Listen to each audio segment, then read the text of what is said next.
নেতাজি দালাল আবার প্রমাণ হয়ে গেল। তোমরা এই কথাগুলো শোনো, তারপর আমি বলছি। আর নেতাজি সুভাষচন্দ্র, এই সুভাষ বোস তো এ তো জার্মান আর জাপানের দালাল ছিল।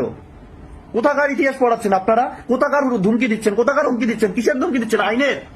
আইন ঘন্টা করবে।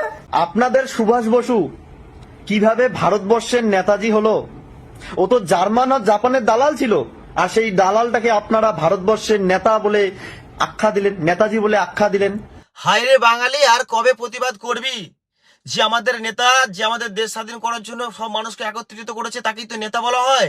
আজকে সে নাকি দালাল ছিল, আমাদের ইতিহাস নাকি ভুল পড়ানো হয়েছে। এই ছেলেটার ফুল ভিডিওটা ছাড়লে তোমরা শুনতে পেতে, এত খারাপ খারাপ কথাগুলো বলেছে। বলছি বাঙালি, আর কবে প্রতিবাদ করবি? নেতাজির ছবিতে দেখছি জুতোর ছবি লাগিয়ে, মানে জুতোকে মালা করে ফেসবুকে পোস্ট করছে। বাঙালি সব সহ্য করছে, কারণ শুধুমাত্র একটা দলকে ভালোবাসে বলে। মানে আমাদের নেতাকে গুন্ডা বলে দিচ্ছে, তবুও সব সহ্য করছে বাঙালি, কারণ একটা দলকে ভালোবাসে বলে।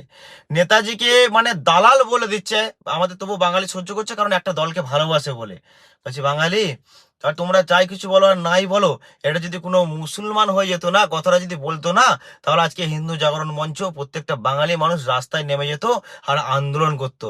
আর এটাই বলতো যে মুসলিমরা খুব খারাপ, দেশকে ভালোবাসতে পারে না, দেশের নেতাকে ভালোবাসতে পারে না। প্রত্যেকটা বাঙালি চুপ করে আছে, কারণ একটা দলকে ভালোবাসে বলে।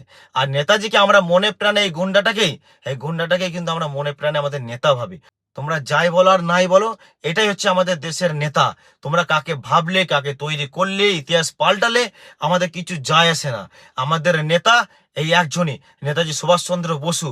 আর যেই ছেলেটি এই ভাষণটা দিয়েছে, তার কিচ্ছু হবে না, কারণ সে তাদের দলেরই লোক, যারা সেই দলটাকে ভালোবাসে।